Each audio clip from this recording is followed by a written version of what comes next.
Hello दोस्तों, कैसे हैं आप सब लोग। होप कि आप सब लोग बहुत ही अच्छे होंगे। आज हम लोग अपने कॉस्ट अकाउंटिंग का एक नया चैप्टर पढ़ने जाएं जिसका नाम है मशीन आवर रेट मेथड। ठीक है। अब दोस्तों नाम सुन के आपको लग रहा होगा बड़ा आसान चैप्टर है। दोस्तों आसान चैप्टर ही है, बहुत कठिन चैप्टर ये नहीं है। ठीक है। इस चैप्टर में है क्या, मैं आपको समझाता हूँ। दोस्तों देखो, किसी भी बिजनेस के अंदर अगर आप मशीन का यूज़ करते हो, क्या करते हो, मशीन। अब दोस्तों मशीन का मतलब क्या है, यानी कि बिस्कुट बना रहे हो। ठीक है। तो बिस्कुट बनाने की आपको फैक्ट्री चाहिए, फैक्ट्री में क्या लगाओगे, मशीन लगाओगे। तो मशीन लगेगा तभी तो बिस्कुट बनेगा। तो मशीन जितना घंटा चलेगा तो मशीन के ऊपर क्या गिरेगा, कॉस्ट आएगी ना जी, खर्चा होगा। तो बस मशीन चलाने पे कितना खर्चा आ रहा है, बेसिकली वही आपका क्या है, कॉस्ट है, वो आपको निकालना पड़ेगा। ठीक है। अब मैं आपको और डिटेल में समझाता हूँ।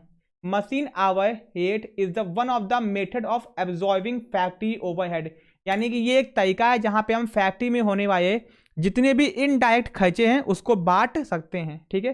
This method is commonly use, ये मेथड वहीं पे इस्तेमाल किया जाता है उसी इंडस्ट्री में जहां पे मशीन बहुत इंपॉर्टेंट होती है और सारा काम उसी से होता है। मशीन ना हो तो कोई काम ना हो पाए, और जितने भी इनडायरेक्ट खर्चे हैं उसको हम मशीन पे ही बांटते हैं। ठीक है।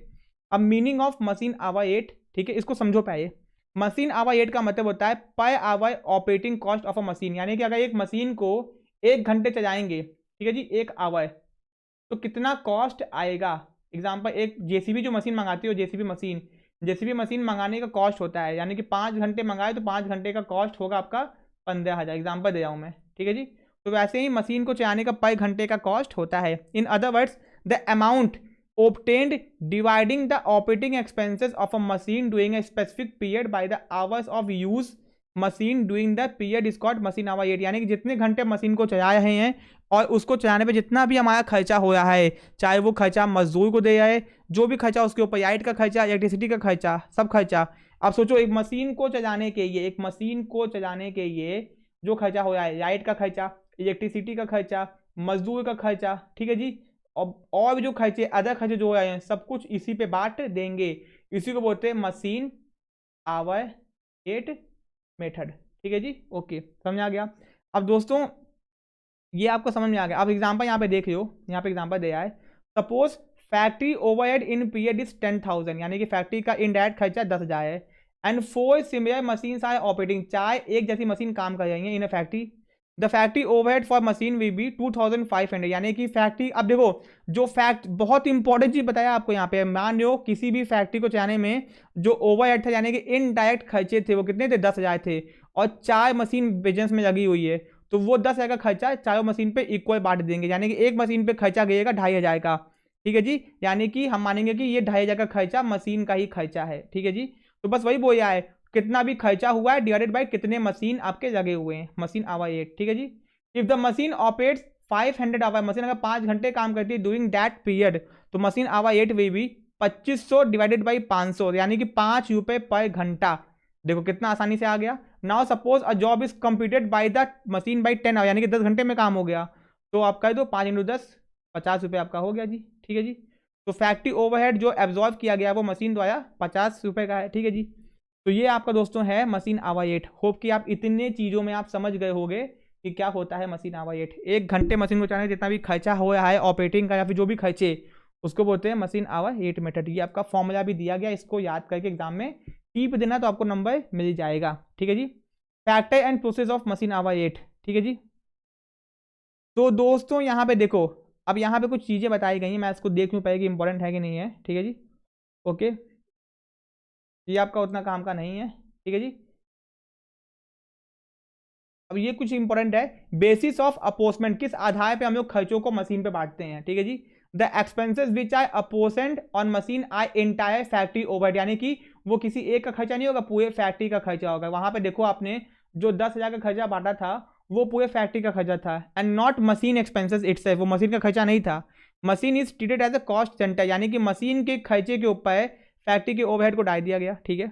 The factory overhead include related to machine depreciation of machine, power expenses, repair expenses, ये सब खर्चे आ गए। फैक्ट्री के ओवर में ये सब भी आता है। ठीक है जी। Those expenses which are directly, जो मशीन से डायरेक्ट जुड़ा हुआ है, ठीक है जी, वो सब किस में आ जाएगा, मशीन के खर्चे में ही आ जाएगा। द फैक्ट्री के जो ओवरहेड होते हैं उसको मिक्स कर देते हैं हम लोग किसके साथ में, मशीन के खर्चे के साथ में। ठीक है जी, okay, the basis of the following, यहाँ पे एग्जाम्पल दिया गया, देख लो जी एग्जाम्पल दिया गया है, ठीक है। रेंट, एट एंड टैक्सेस, यानी कि कितना रेंट देंगे, कितना हमको स्क्वायर फीट जमीन मिला है, यानी कि फ्लोर एरिया के हिसाब से। रेंट हो गया, एट हो गया, टैक्स हो गया, टैक्स कितना दोगे, कितना फ्लोर है, ये तीनों चीज फ्लोर के हिसाब से दोगे कि मशीन कितना जगह खाई है आपका, ठीक है। डेप्रिसिएशन कि भैया actual depreciation on plant register, जो मशीन रखा हुआ है। लाइट, जितना बल्ब लगा हुआ है फैक्ट्री के अंदर। हीटिंग, सब कुछ यहाँ बताया गया दोस्तों, तो इसको बस एक बार देखना है, याद कुछ भी नहीं करना। बेसिकली आपको याद क्या करना है, बस मशीन आवर 8 होता क्या, ये आप अच्छे से समझ जाओ बस, और कुछ भी दिमाग इसमें लगाने की जरूरत नहीं है, ठीक है जी। ओके, अब दोस्तों मैं आपको एक चीज बताना चाहता हूँ, यहाँ पे देख लो कि ये फॉर्मेट, अगर मशीन आवर 8 आप पढ़ के जा रहे हो तो मैं आपको यही सजेशन दूंगा कि इस फॉर्मेट को एकदम याद डालो, और एकदम याद डालो, एग्जाम में आएगा एकदम ऐसे ही चिपका के बना देना, टीचर आपको एकदम जी भाई का नंबर दे देगा अगर आपने इस फॉर्मेट को बना दिया। तो अगर ये क्वेश्चन आ गया है मशीन आवर 8 से, कोई भी थ्योरी क्वेश्चन आ जाए तो इस फॉर्मेट को बना देना, आपको नंबर अच्छा खासा मिल जाएगा, ठीक है। तो भैया मीनिंग तो पता चल गई अपने को। चलो अगर आप फॉर्मेट नहीं बना पाते हो कोई दिक्कत की बात नहीं है, कंपल्सरी नहीं है फॉर्मेट बनाना, तो आप क्या करना, बस यहाँ पे जो मीनिंग है जो मैंने बताई है उसको पढ़ लेना, मीनिंग और फॉर्मूला ये पढ़ लेना, बस मीनिंग फॉर्मूला पढ़ लेना, और नीचे जो इसका एडवांटेज और डिसएडवांटेज दिया है ना उसको देख लेना। ये देखो एडवांटेज क्या है, साइंटिफिक मेथड दोस्तों ये है इन केस ऑफ अगर जल्दी मशीन यूज करते हैं, और हमको पता है कि कौन से फिक्स खर्चे कौन से वेरिएबल खर्चे हैं। मशीन की एफिशिएंसी भी पता चल जाती है, अगर मशीन काम नहीं कर रही तो आइडल टाइम पता चल जाएगा, अंदाजा भी लगा सकते हैं। मशीन वर्सेस मैनुअल वर्क, कि उस काम को मैनुअल करेंगे कितना खर्चा होगा, मशीन से करेंगे कितना खर्चा होगा। डीमेरिट क्या क्या है, not suitable for labour intensive process, अगर मजदूरों की मदद से काम किया जाए तो ये मेथड हमारे काम का नहीं है। अब दोस्तों खुद सोचियो कि अगर मजदूर भी काम करेंगे तो मशीन आवर 8 कोई काम का होगा, कोई काम का दोस्तों नहीं होगा, ठीक है। फिर मोर कैलकुलेशन वर्क, यानी कि इसमें ज़्यादा कैलकुलेशन करना पड़ता है।